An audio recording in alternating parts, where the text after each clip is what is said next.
All right, Miss Murphy, you can take it away. All right, sounds good. So welcome to all of our seniors. It's really weird to not see you, so I have to get myself in that mindset. So welcome to all of you today. Thank you for being here as well. We know this is an event that is usually, highly anticipated and everything when we're in person, and it's always great to see our alumni come back and be able to talk to them after the event and all that. So we're really happy that we were able to make it work in this virtual setting as well. To start us off, I'm going to have each of the alumni go around and say their name. First of all, I know you can see it there, but just so they introduce themselves. So their name, their year that they graduated from AMSA, where they are now, and if you want to talk about your major as well. So I don't know if I should call on people. You guys can just jump in. You got it. All right, I'll start this off chronologically. So my name is Izzy Latka. I graduated in the class of 2011, so that was the first class through AMSA. So I was a chemistry major. I went to Clark University, and now I am finishing out my physical chemistry PhD program. So I'm hoping to finish that up this May. I'm going to pass it off to Amelia. Hi, my name is Amelia. I am a 2018 AMSA graduate. I am going to UMass Amherst for a degree in political science and journalism. I'm actually graduating a year early from there, so I'm graduating this spring and starting a graduate MPPA program at UMass as well next fall. I'm going to popcorn it to Stasia. Hi, so I'm Stasia, and I graduated from AMSA in 2018, and I go to Bridgewater State University. I'm currently a junior, and I am double majoring in elementary education and English, and I'm going to pass it on to Amy Rose. Hi, my name's Amy. My pronouns are she, hers. I'm AMSA class of 2019, and now I'm a sophomore at Wellesley College where I study economics and mathematics. And I'll pass it off to Rachel. Hi, I'm Rachel. I was class of 2016. I'm currently a PA student in graduate school at MCPHS University. I graduated my undergrad from there last year, and then I graduate with my master's next year. I'll pass it off to Charlie. All right, my name is Charlie. I graduated from AMSA in 2016. I went to Clark for undergrad, and I graduated in 2020 with a major in psychology, minor in education, and then now I go to Boston College. I'm doing my master's in social work. And I will pass to Robert. Hi, I'm Robbie. I graduated AMSA in 2017 and then took a gap year, and now I'm a senior at Becker College, and I'm graduating this spring in 3 years. And my major is game production and project management. And I'm Rashid. I graduated in 2015, and then I got my degree in in biological engineering from Cornell, and then have been working for the past 3 years at a biotech, and plan to start a PhD sometime next year. So I'm starting to get back grad school interviews and stuff now.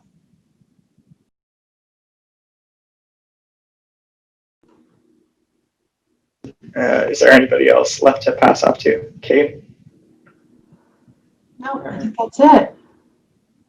Awesome. So I guess we can start off. We'd love to know, and not everyone has to answer every question, but we'd love to know from a few of you, how did you decide which college to go to? Way back when, for some of you. You want to take this one? I can go. So I actually So I don't really recommend this, but I actually only applied to the one school that I went to, and I applied early action, and I decided that I wanted to go to Bridgewater because I knew that I wanted to be an education major, and they're a really good education school. And I don't know, I just kind of had this gut feeling that I just wanted to go there. So I applied there early action in hopes of getting in. And then I actually got my acceptance letter. It was like the 1st of December. So before anyone else like kind of knew where they were going, I already was like set in stone. And my like backup plan was if I didn't get in, then I had like 2 to 3 other schools that I would apply to regular decision. And then that way, that's like kind of how I made my decision. I also applied to one school initially when I was a senior. That was the Naval Academy. And I didn't get into it. That was kind of a bad idea in retrospect because, if you put all your eggs in one basket, you don't get in, then you're in a rough position. So I reapplied to Norwich University in Vermont, which is a private military school. And I went there and then I got super, super homesick, like 2 weeks in. So homesick that I actually went home. And then so I didn't go to school my first semester. And I waited at Olive Garden over by Solomon Pond Mall. And then I reapplied to schools. I applied to Clark, UMass Amherst, and WPI, and I got into all 3 of those. And Clark was giving me the best deal financially. And so I went there, and Clark's a fantastic school. So I highly recommend that.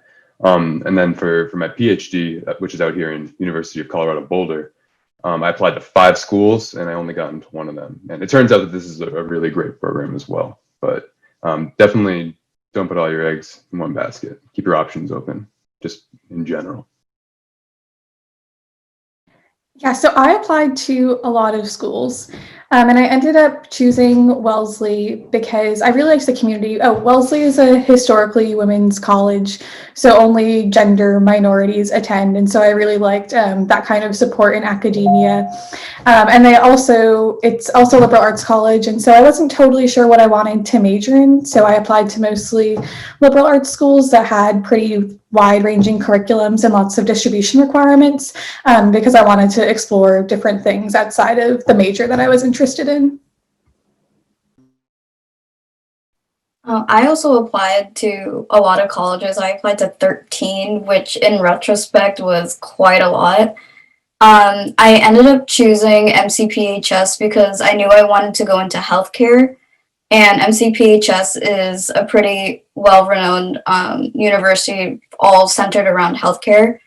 And I also wanted to go to a really small school because AMSA is pretty small. So I was already kind of in that vibe of like being on a small campus. So I ended up choosing that because it was all about healthcare and everyone was already knew like what they wanted to be once they graduated, whether it was like a PA, a nurse, a pharmacist. We had a couple doctorate programs too, so.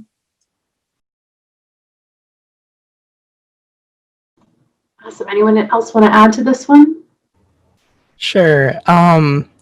I applied to a bunch of schools in my senior year at AMSA, and I actually went to UNH for like 3/4 of a semester. And I don't know, I did not vibe there. The culture was totally different than one that I was super comfortable with. It's a really big school, which was definitely a different kind of transition from AMSA as well. So I ended up going home. I took like a leave of absence, and then I decided I did not want to go back. So I took the rest of the semester and the next semester off and just worked at like Home Depot and Staples. And then I started reapplying to schools, and I had a friend that went to Becker, which is kind of how I learned about it. I went from being a marine biology major to game production and project management, which is a really big switch in majors. It's completely different. So it was kind of I definitely do not recommend this, but it was kind of just like a in the moment decision. I had a friend going to Becker, and I was like, okay, this program seems cool, so I just applied, got in, and went just like that. Awesome, thank you. So I hear from a lot of you that maybe things didn't end up looking exactly the way that you thought they would, but that you've kind of followed a path and found something that does work for you. Awesome, thank you. All right, our next question for all of you is, what would you do differently when you were in high school? If you could go back and change anything, is there anything you would do differently?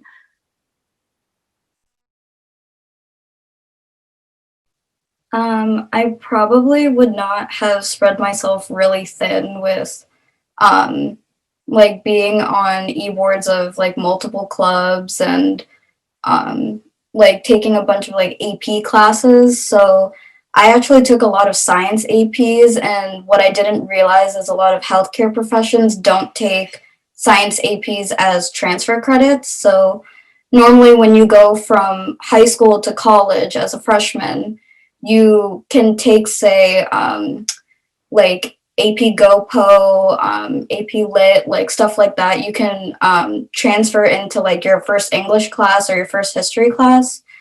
With certain healthcare professions, they don't take any of the sciences. So like my chemistry and my bio did not transfer through, so I had to take those again, which didn't make me very happy, but definitely something that I would probably change is not take that many APs that I know like probably wouldn't transfer into the profession or the college that I want to go to.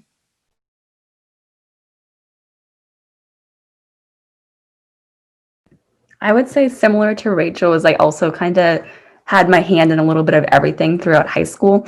And I feel like I still kind of do that in college as well, and part of different clubs and stuff like that. But one thing that I really like now is that I'm able to take a nap most days. College schedules are pretty nice that way. So you can take some me time, kind of settle down for the day. And also you get to focus on things that you really enjoy and really like. So I took most of like my high school experience and was like, oh, like, I really like taking journalism with Mr. Smith. So here I am as a journalism major now. So it's things like that that you can really like highlight. But yeah, I think that worked out well for me. If I could have changed one thing about high school, I probably would have just decided to be less stressed about where I ended up. I'm sure most of the participants who are watching are like applying to schools right now and getting decisions back.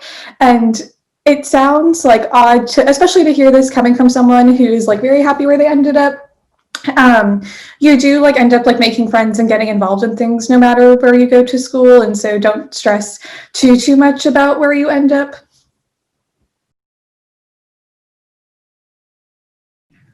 I think something that I would like to add is, and I'm sure a lot of the people here would agree, is that you get a lot more flexibility in how you study and how you learn in college. So I think a lot of people, because of the stress of grades in high school, will just worry about like cramming things in at the last moment. And for some people, that works in college. And for a lot of people I know, that has really burned people, especially in their first year and their first semester. So I would say, regardless of where you are right now, just try to understand yourself more in terms of how you study, and if that works for you, and if it doesn't work for you, just figure out what you want to have your studies and learning be like, both in college and afterwards, because you'll find a lot of the things you want to learn after college, it's a lot more difficult. So you got to find more ways to self-learn, like videos or podcasts or things like that, because that's really the best way to, I think, progress in the future in general.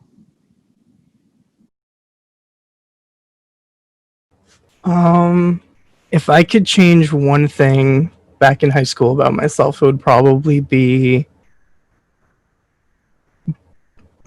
I'd probably try to be more independent, or I don't know exactly how to articulate this. I guess I try to be more self-dependent. I think in high school I relied a bit too much for just different kinds of support on people who weren't emotionally mature yet, myself included, like way too much. And I think that getting into college, I realized that like you know it's important to lean on people, but you also don't want to overburden the people around you.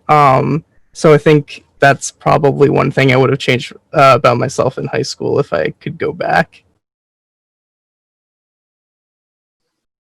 Sorry, I cut you off. I think the one thing that I would have changed about myself was if I took myself more seriously as a student. I was not in high school what you would qualify as probably the best student. I didn't try particularly hard. I kind of coasted through. And then I got to college, and freshman year I was going to do the same thing. And then my grades kind of fell down the drain, and I did not do very well freshman year. And then I kind of recognized that I had the ability to do things academically, and I did well. And now I'm in grad school, which if you told me in high school that I was going to be in grad school 5 years later, then I probably wouldn't have believed you. So I think you have to kind of realize that you can do things, that you are capable of things. When you're applying, you know, I think a big thing that I didn't do was I didn't rate myself as a student, so I didn't really reach for the stars at all. Like I didn't shoot high, and I kind of aimed low, and I went right in the middle, and I went where I was comfortable. So I don't be afraid to reach, for sure. I think that's a great segue to our next question, if that's all right. Did AMSA's academics prepare you for college? I can start this one off, and I would say definitely. I would like. I went to a regular state school. A lot of the people at my school pretty much live around the area and whatnot. And a lot of the classes that I had to take, I found particularly like pretty easy. And I think a lot of it had to do with what was being taught at AMSA. But then again, I think this question depends also with what you're specifically going to college for, because obviously your focus in your classes is going to be more like directed along that path, whereas like when you're at AMSA you're being taught like almost everything under the sun. So that's what I'd have to say about that. To piggyback off that, so in terms of like, oh geez, so academically AMSA did actually help me quite a bit, but it had less to do with like the content of the classes, which don't get me wrong, I'm super grateful for the education I got at AMSA, and it was more about the work ethic. Because in game production and project management, so like game design in general, game development, companies like in the industry don't really, GPA is like a non-factor when hiring. No one, or really anything in the game industry, people actually don't care about schooling pretty much at all. What they care about is like experience, your network references and stuff like that. But the thing is, it's very, very competitive. Like only 3% of students that go into school for game actually end up getting jobs in the game industry. And you have to like really, really, really work. I think people often underestimate the amount of work that goes into game development, or like what you have to put forth in order to be able to be employable. And so I think one of the best things I got from AMSA was really just like work ethic, which when I was in high school, I was definitely kind of like not a fan of all the work and everything like that. I was pretty okay as a student, I would say, but I did not particularly want to be spending as much time as I was doing homework. But like in retrospect, I think it really helped me understand how important it is to put work in. And now that I'm putting as much work as I am into something that I care about, it helps me feel really confident about my future and the prospects of me actually getting a job when I'm graduating, because like I'm currently in interviews for game industry jobs. So it's been really gratifying, and I can definitely thank AMSA for that. I think that yes, in some ways, and no in others. I think that like my personal experience at AMSA taught me lots of like discipline when it comes to academics that I find very helpful, and like being able to study and focus and really like commit to academics during the semester. The one thing that comes to mind that I do think of a lot is just that the structure of college is very different, and like it depends on where you go. But for me personally, like my major classes, there's 2 midterms and a final, and that is the only thing that you get graded on for the semester, like no like homeworks or anything, which is obviously super different than like the structure at AMSA. And so adjusting to that is really, really challenging.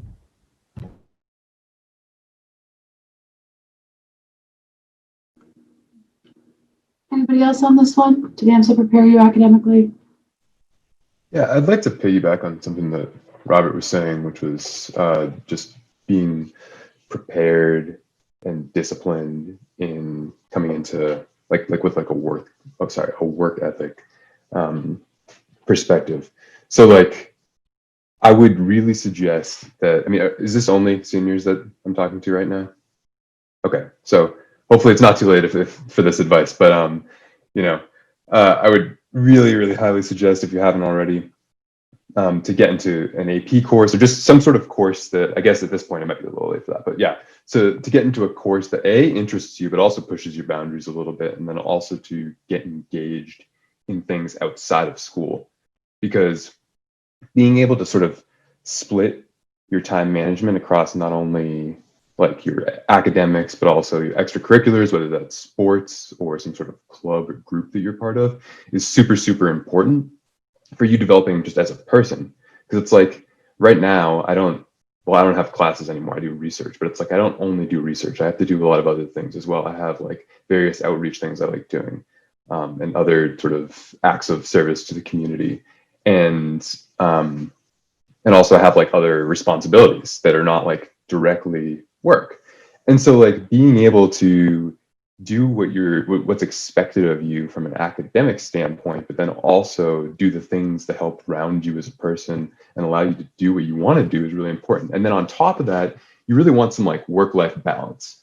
And like I'm saying work as if it's just occupation, but even when you're, in going to school, like if you're just buckling down and studying all the time, you're going to burn out. And I've been there before many times. It's really easy. Like, I mean, you'll hear horror stories of organic chemistry from a lot of pre-med majors, and it's not that scary of a class as long as your professor is good, but it takes a lot of work. And so like, it's really, really easy to buckle down in those sort of like difficult introductory courses to majors and just spend your entire life studying for them. It's like you come back from going to your classes, once you go to college, you have dinner, and then you just study the whole night. And if you do that, you'll probably be successful for a good amount of time. And maybe you're the kind of person that can sustain that for forever. But it can be challenging to do that. So you need to have things that allow you to relax and allow you to mentally unwind. And like in high school, for me, like I played sports. I also love video games. I still do. I still play a ton of video games, and I'm doing fine in my PhD and stuff like that. So like, I still look for means to decompress and like enjoy my life outside of the things that I'm doing to, form my career or something like that. So, keep, look out for that. There's tons of groups at most colleges to do that. And some of them that like, will really just, you will sort of fall into. One of the coolest experiences I had here is one of the students I taught my first semester here. So that was like, that was in like 2016.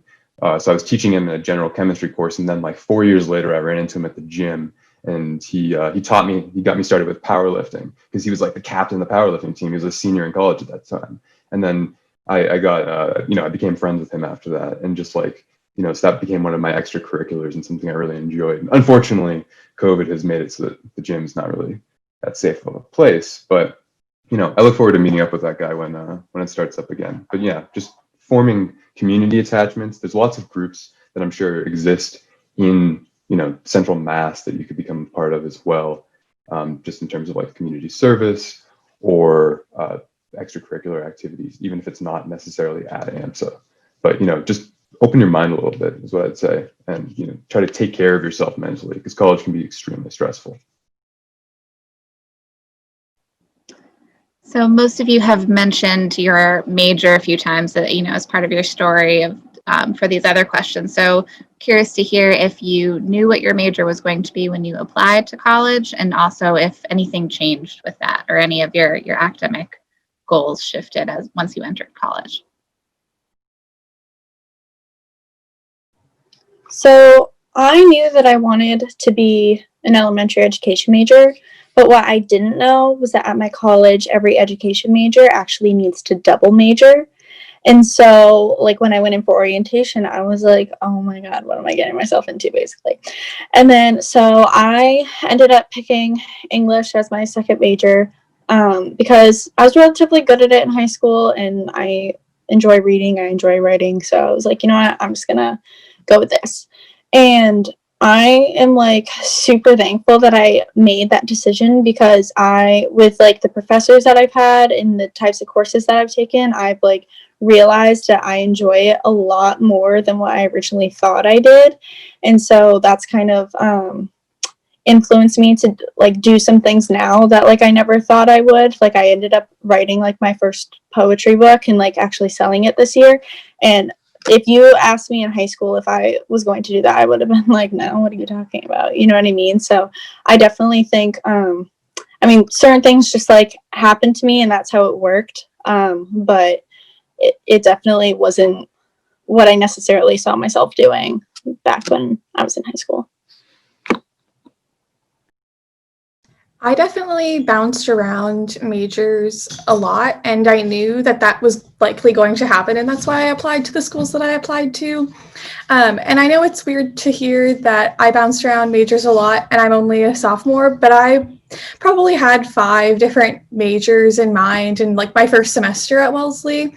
But I ended up like taking like Econ 101, and I really just loved it. And then I took Econ 102 and I was like, yeah, okay, I'm going to be an Econ major.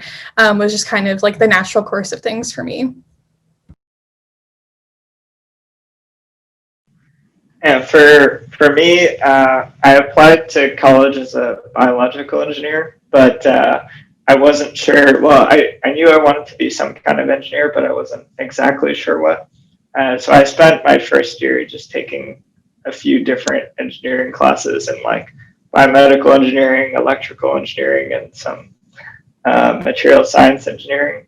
And slowly I figured out that even though I enjoy things, I wouldn't see myself doing it long term in the future. And that's kind of where I came to the conclusion of I want to do biological engineering. So for those people who know what they want to do and have applied for a certain thing, if you have AP credits, that give you kind of more opportunity to go outside of like a roadmap for your major. I would say try other majors, because you don't really know what you'll be into unless you've tried something. Because people have a very good idea of what they want to do, and then they get out of college and they start working, and then they realize that they hate the job atmosphere, or they actually don't want to be a coder for the rest of their life or a researcher for the rest of their life. So having a little bit more exploration now makes it easier for you to have lots of options after college as well. Yeah, to go off of that, I actually knew I wanted to be an environmental science major. I'd done research in high school with Mr. Valancourt, and I loved geology, and I was big into rocks. And then I started doing environmental science, and I hated every second of it. I really didn't like it. I got a C in my Earth Systems class. I was like, this is one class I should have done well in. And I did really poorly, and I did not like it. And then I switched to psychology, and I met professors that I liked, who I also did research with, and it was really great. And now I'm doing social work. So like I started off with rocks and now I'm in social work. So it's like a pretty big swing. But it wasn't hard to change. It was not a process. I filled out a form and then I was a psych major. So it took 2 seconds. And it's not stressful and there's no pressure on it to change if you don't know what you want to do. I know some schools obviously are stricter about that, but don't feel like you're stuck in a box and you got to commit to something for the rest of your life, because that's just not the case. Yeah, I will say I applied to like every place as a political science major. I kind of knew that was where I wanted to go. I wound up tacking on journalism my fall of sophomore year.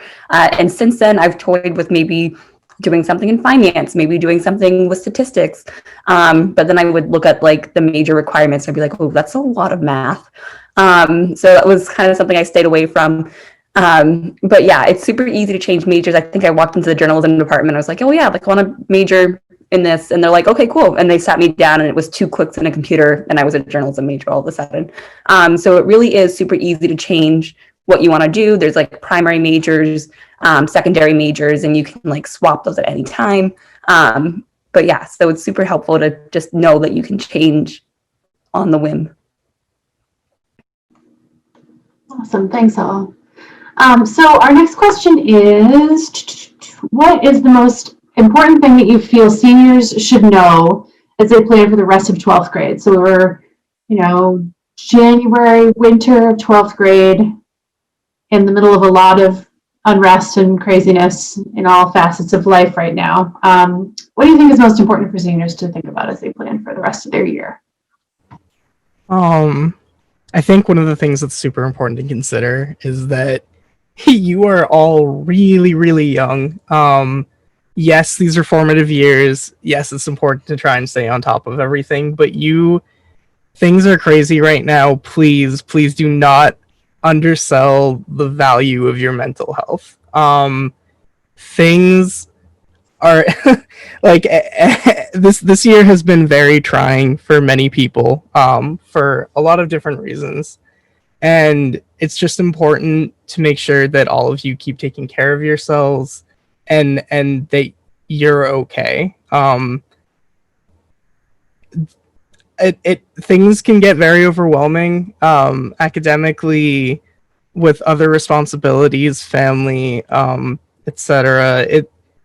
But it's okay to know that like if you need to take time to breathe, that you should, not only should you be allowed to do so, but you should just go ahead and do it. I think even like my freshman and sophomore year or I guess sophomore junior year at Becker, since I'm graduating early, I think I kind of, and I mean even now to a certain extent, I take on a lot of responsibility, at some points more than I can handle.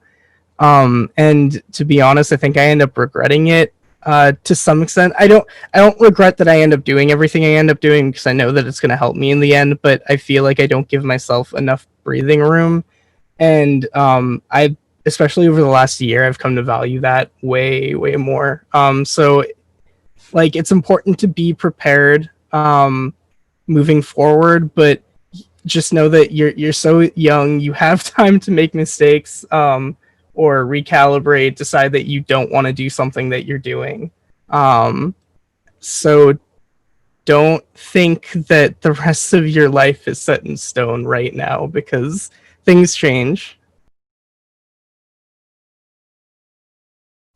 I think a big thing for me is make the decisions that are right for you. You're gonna have a lot of people that you're like trying to make decisions about, like your friends are going some places, or your parents want you to go somewhere, or you think something might be the best fit for you because other people told you it was.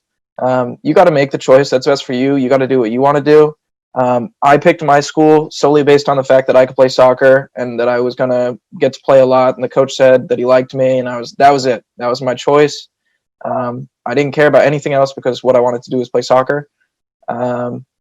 And I did, and I went on, and I was a captain my senior year, and I had a great experience, and I'm really glad that was the choice I made.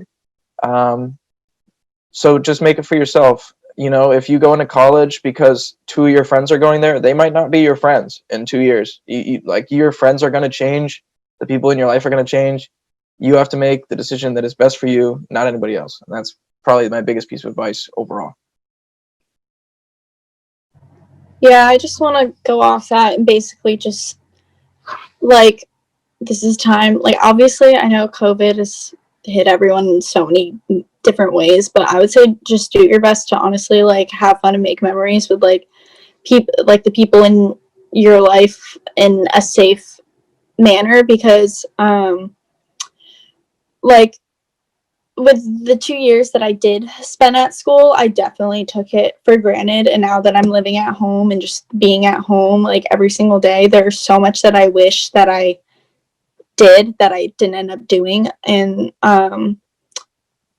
like what Charlie was saying, just this is your path and don't make decisions based on what other people are doing. And the whole thing with, you know, some of your friends may not be your friends now. The group of friends that I thought were going to be my friends aren't, and the people that I didn't expect to be my friends are. And like, you really don't know how it's all going to go, but just like make decisions for yourself as long as, you know, they're safe and responsible. And that's all I can pretty much say to that.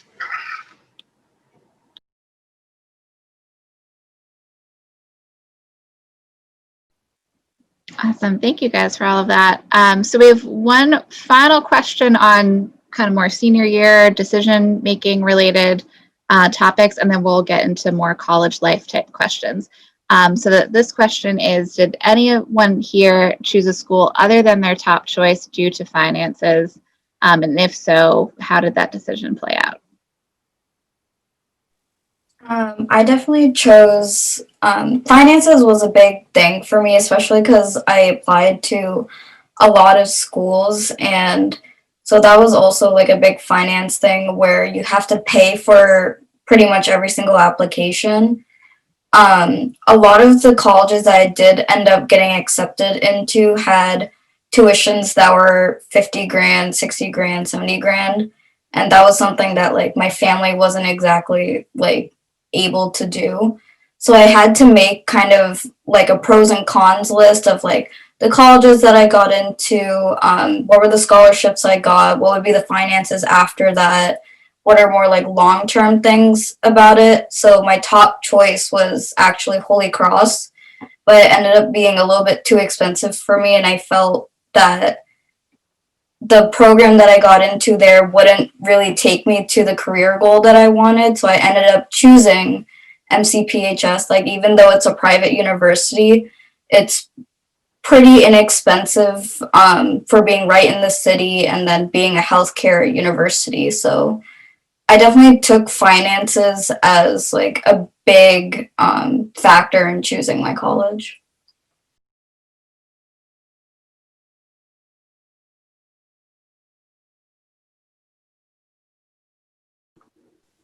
I can speak just because it's sorry. I just wanted to give another perspective. I applied to I think 5 schools, and I got into all 5. And I did not pick the school that had the best financial package. I picked a school that was affordable, but I did not base my decision solely off of financial aid, because the reality is that I knew that if I worked hard and did what I needed to do, I'd be able to pay it off. You know, even if it is whatever $70,000, and you go to school to become a doctor, and you're doing all this stuff, you're gonna make the money to pay it off eventually. You just need to be cognizant that you're gonna be in debt, and that's a decision you're making. But I didn't feel restricted by finances, not because I have tons of money and I just got to pay it off, but because I didn't want that to control my life, and I didn't want to live in the fear that I wasn't going to make money. I'm a social work master's student, and I'm fully aware of the fact that I'm not going to be making potentially as much money as people doing other things. But again, I didn't want that to control my life choices. So. Yeah, I'd like to add to that. So I grew up really poor. Like, I got like free lunches and stuff like that. So this was something that very much factored into my decision going to college. It's one of the reasons why I like initially was interested in military schools, because they would pay for me. but like I said earlier, that didn't work out. And so I did end up going to Clark, and I do have like some amount of student loan debt, not a ton, because like I said, they gave me a pretty good package. But like Charlie was saying, so just because you're taking on that debt doesn't mean that like that debt necessarily needs to stay with you. If you end up in a job that that you can rapidly repay that right after you come out of college, then it's not maybe such a preclusive decision to take on that debt. So it's something you have to think of strategically. If it's like hey, I'm going to take on $100,000 of debt, and there's no way I can pay that if I end up going into the field that I go into without it just like financially crippling me for like 10 years. Like maybe you don't want to do that. But if it's the kind of thing where like a lot of my friends who went into computer science and had comp sci majors ended up going directly out of a bachelor's into jobs that paid 60 to 100 grand. And so you can imagine, even if they had like, I don't know, depending on where they're living and a bunch of other factors, it's going to slow down how fast they can pay back whatever debt they have. But these are all things that you need to factor in. And so like a lot of like, I guess what I would say is I have been able to pay off some amount of my student loan debt, and I make like basically 30 grand as a grad student. And like, there's just, you really have to sit down and think about it. You don't have to like necessarily do like a whole financial planning session with like some professional or something like that, but just like, be realistic about it. Think about what it means for you to have that. Cause like for instance, there's different types of loans, and you're all probably pretty familiar with this. You probably filled out your FAFSA and stuff, but there's like subsidized loans and unsubsidized loans. And so like the subsidized loans don't start accruing interest until you're out of school, whereas the unsubsidized ones do. And so like, you can sort of think about how much you want to take of either of those. You can look at private scholarships and things like that as well. The other thing that I do want to mention that I think a lot of people even in undergrad don't know is that graduate school, specifically PhD programs in the sciences, they pay you to go there. You don't pay for them. Almost all of them, biology, chemistry, engineering. You have a stipend. Like I said, it's not a ton of money. And here in Boulder, Colorado, 30 grand doesn't go very far, but it's enough to live. And then also your student loans, your government student loans get deferred while you're in there. So then it's like now, like I had some debt coming out of Clark, and then my governmental student loans, sorry, the sun is coming up, it's killing me. My governmental student loans got deferred the entire time I was in graduate school. And then coming out with a PhD, I'm going to be in a pretty comfortable position to pay off those loans in whatever job I get. So that kind of, I'm just trying to illustrate that kind of decision can get kind of thrown down the road. Like this is the 10th year after I've been out of high school. And I've been able to kind of push that student debt down the road. Now, not everyone would be comfortable doing that or would be able to do that. But, I just wanted to highlight that, even though I certainly could not rely on my family to pay for school, I've been able to figure that out myself. Thanks, guys. That was really helpful. So I think there's a balance between like investing in yourself, but making sure you're making a smart investment that you can actually tolerate, 10, 15, 20 years down the road. As someone who graduated from high school, 20 years ago now, I do still have some student loans, but they're doable. They're because I thought about it and figured out how much I could afford. And so thoughtful decisions, right? Cool. We're going to change gears a little bit and talk more about campus life. So if you could tell us a little bit about what support services are available on campus, tutoring, counseling, health services, etc., and how do you access them? What does that look like?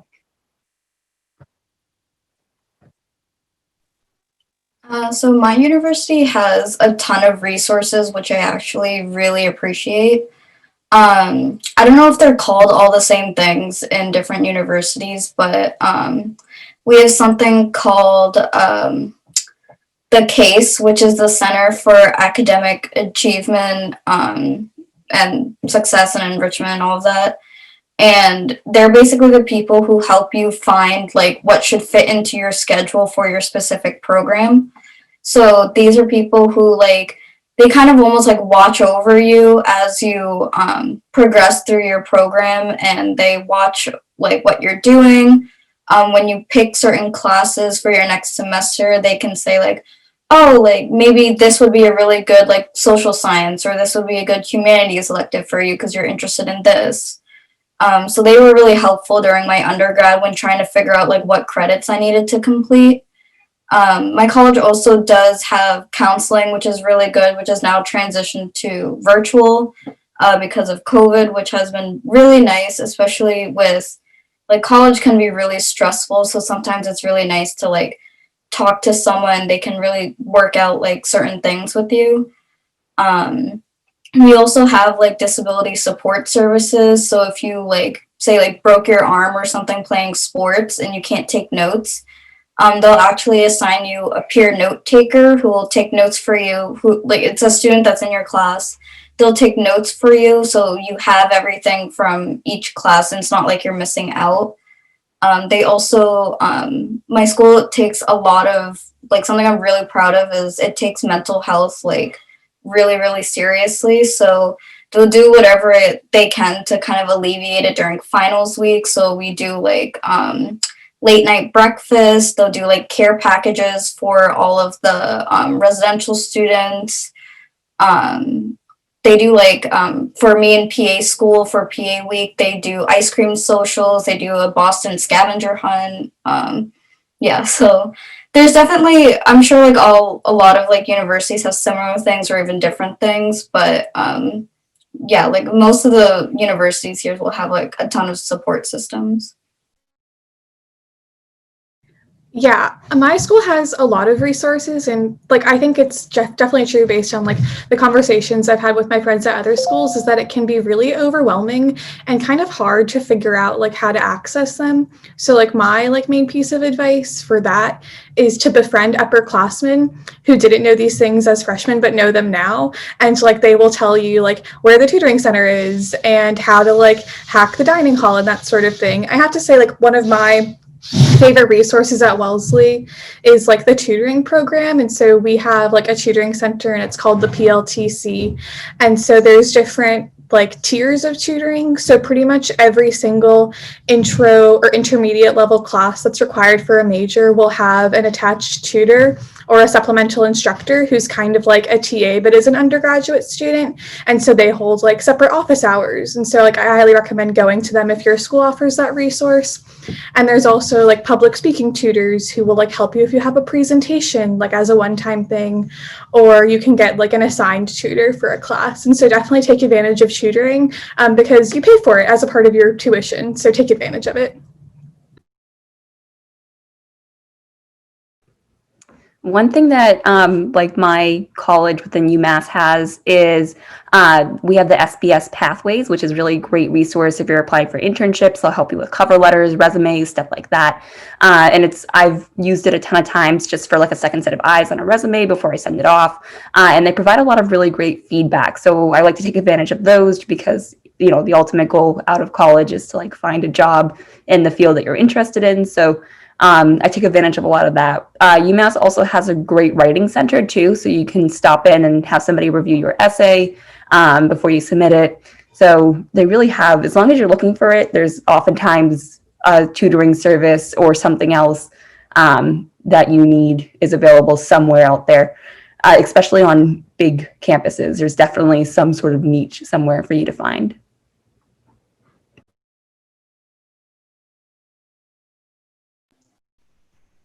Good. So you can check out the Thanks. various student groups. Sorry. No, go ahead. Okay. I was gonna say also you could check out the various student groups. Like for instance, I obviously work in STEM. So one of the things I'm heavily involved in is a graduate student group that helps to support undergraduates at CU Boulder that are underrepresented minorities in STEM, because that can be like a very uncomfortable place to be for a lot of people. And so there are lots of groups like the one that I help run. And you know, depending on how you identify, you could try to look for some of them, and because that can help you sort of gain a sense of community. So just keep an eye out for those. It's great to hear you guys reference more of the mental health and even the career and major related resources. I'm curious what happens if you get sick. How has anyone experienced that, or like what the health services aspect are at your schools? Yeah, so my school has, it's just called the health center, but basically it's like right in the middle of campus, kind of around where um, our dining halls are, and you walk in and it looks like a doctor's office. Like it looks like you're walking right in. You have the front desk with the, the secretaries in the front, and then you go in and you tell them what like your needs are for. Like I went with one of my friends. She needed to get her flu shot. She was able to get her flu shot there.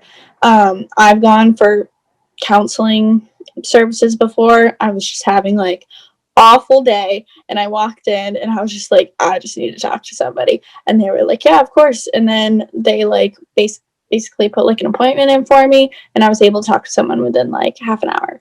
And so they have different like services there. Obviously you'd have to see what services your college like provides and stuff like that, but normally they're pretty good with that sort of stuff.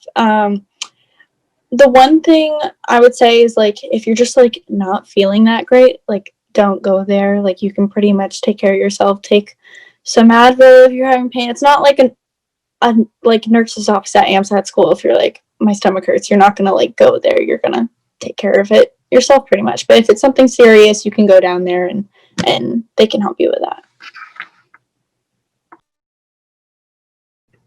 So actually, speaking on like health services, something that UMass's has that's been sort of helpful for me, especially freshman year when I didn't have my car on campus, was there was a pharmacy like inside our health service, so you could like have prescriptions ordered there and stuff like that. So it was just like an ease of access thing. And my friend sprained her ankle freshman year, and they helped her like with shuttles and crutches and stuff like that to get around campus. So if you have any injuries, they're pretty helpful. I'm definitely going to a healthcare university. I guess it's almost a perk that everyone knows what they're doing. So we actually have a dental office, we have an MRI scanner, we have X-rays, we have a pharmacy as well. So like if you're not feeling well, you can obviously go to like the health center, because like I'm not saying like don't go to like a pharmacy student and be like, what should I take? But like if you like need to get like your teeth cleaned or you want a teeth whitening, like these like dental students actually get graded on what they do on patients. So you can say like, hey, like I would love to be a patient, and oh, I need my teeth whitened. Like you can go get it done at the school. Same thing, like if you know that you have like you broke your arm in like ninth grade and you have a plate in, you can say like, oh, I'd love to be like a pseudo patient. They can take x-rays of you, and you can help like the other students who are like in those certain programs. So if you ever need like something, like if you are getting sick, like I had bronchitis freshman year, so having the ability to like go to our health center and being like, what should I do, what should I take, they'll prescribe stuff for us. They'll even send it to like the nearby like CVS or something, which is right down the street. And then Boston's full of like amazing hospitals, so you can always go into their like walk-in clinics as well. Cool, thank you. So it sounds like you've all had lots of different experiences, but some overlap there. So I know you may not have this experience right now, but what is having a roommate like? Yeah, I can talk about this a little bit. So I had a roommate last year for my first year until we got sent home. I actually didn't have a roommate this fall because Wellesley has said that all of the rooms will be singles during COVID. But I really got along quite well with my roommate. We both had very similar expectations. We selected each other during housing selection, so we weren't random, but we were both like very clear about kind of what we wanted our relationship with our roommate to be like. So we wanted to be friendly, but not like each other's best friend and hang out all the time, because that can just be a little overwhelming if you see one person for like 24 hours of the day, like besides when you're in class. So it worked out really, really well. And I think just my like rule of thumb is to just be respectful and accommodating and understand like where your roommate's coming from when you have roommate issues. Yeah, so I actually ended up rooming with someone who is one of my best friends. And when we both ended up applying and getting into Bridgewater, we didn't know that the other person was doing that. So when we found out over Facebook, and we were like, hey, we should be roommates, because we were both super anxious about like being with somebody completely new. And it ended up working out fine because we wanted to like live the same way. Like, we're very organized type of people. Like, you know, we don't party all night long. So we study, go to bed, you know, that sort of thing. So it ended up working out fine for us, but we knew other people who would room together because they knew each other, and then it just went to shambles because they just had different lifestyles. Like, one was super organized, the other one was messy, didn't clean up after themselves, and kind of drove the other one nuts. Or like people who would want to stay out all night or bring people over to their room and all that other stuff. You have to have like good communication with your roommates and try to, you know, find that respectful boundary, I would say. But at the same time, even though like living together with her was like we found ourselves in this pit where we were doing everything together, and then we started to get kind of like snippy with one another, and we knew it was because we were spending too much time together. So we kind of just sat down, talked about it, and tried to come up a different way so we weren't like with each other all day long. So I don't know, you just have to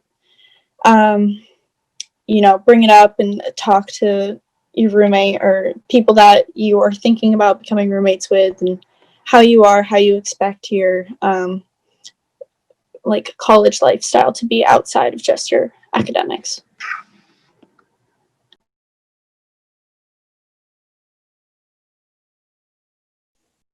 Yeah, so my roommate freshman year was another kid who was on the soccer team. And before I even arrived at school, my soccer coach was like, yeah, you got to keep an eye on this kid. I think you're responsible, so I'm like putting you in charge of him. And basically, he was a total menace. He would like go out and he'd come back real late. You know, he'd drink too much and he'd be throwing up in the room or whatever it might have been. There just always seemed to be a problem. And like I really liked the kid, and he was nice, and we were friends. It wasn't like you know, there wasn't resentment, and I didn't, you know, hate the fact that I lived with him. But it was definitely problematic, and it wasn't the best for my sleep schedule and things like that. But it wasn't the end of the world. I actually slept in my friends' rooms like a good amount of the time. Or like I found somewhere else to sleep, like a couch or something, and it just kind of worked out. And it feels like a really long time ago now. But I like, you don't live in your room all the time. Like, I was barely ever in my room. I spent most of the time in someone else's room doing something else, or you could go in the library, or you could go in the cafeteria. People hang out in the cafeteria for extended periods of time. You don't just go there to eat. But there's always somewhere else to go, even if your roommate is a problem. And then I know lots of people who's changed roommates or asked to swap rooms or live in a single room or whatever it might have been. But it's not the end all be all if your roommate is a total menace.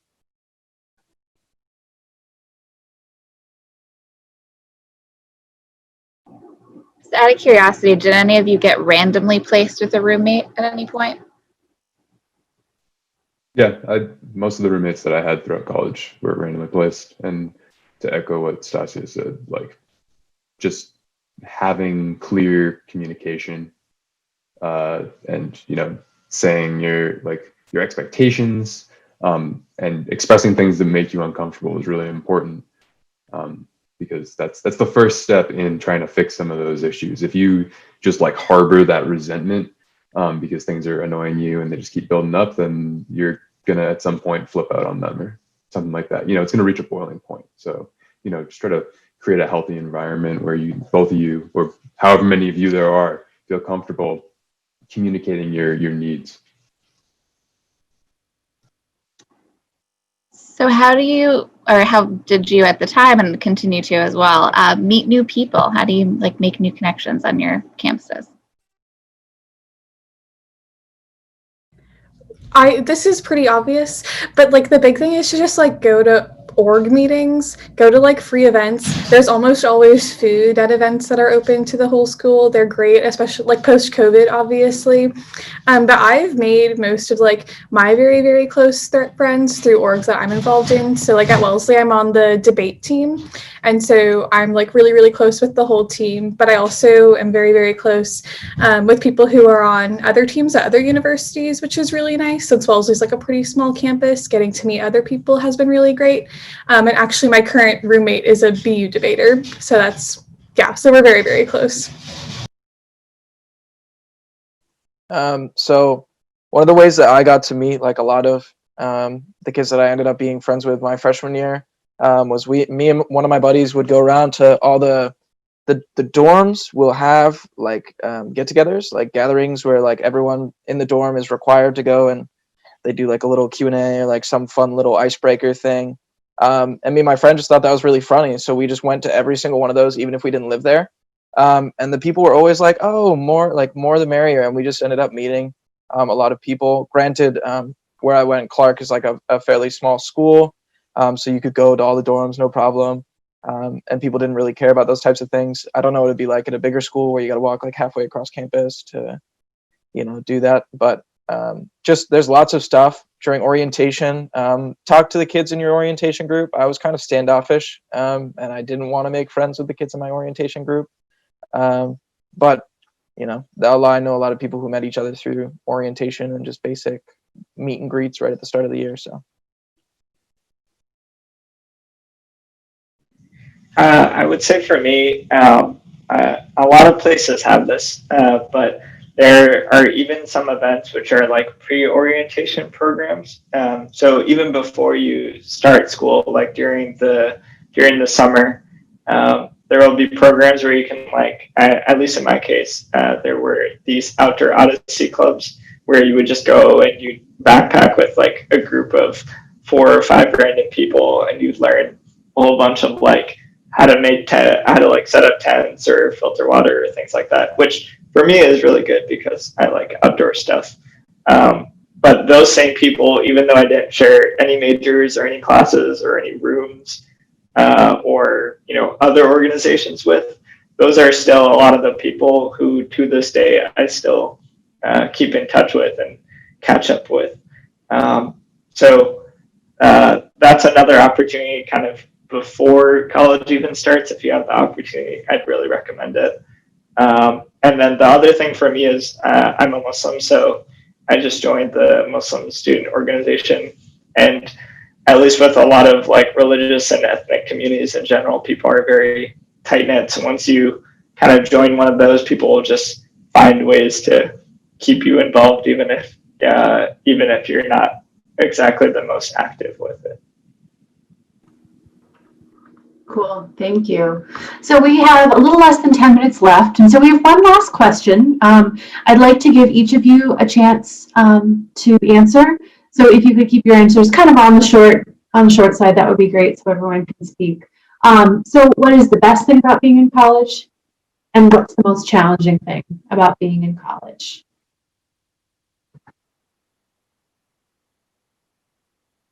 Take a beat and decide. Think about it. I think my best thing, besides obviously naps, which are my favorite thing now, is definitely just having that sort of independence. So you've kind of been under your parents' roof for most of your life, and now at college, there's nobody checking to see what time you're going home, what time you're coming home. It's a little bit harder with COVID right now because I know a lot of colleges are remote. But yeah, I definitely enjoyed having that independence, being able to kind of figure out what type of person you are, how you like to clean your room, if you like to at all, and that sort of thing. One of the worst parts though is probably 8 a.m. classes. So that's like a class specific thing, but you're able to kind of pick your schedule, but sometimes you get stuck with them. So try to avoid those.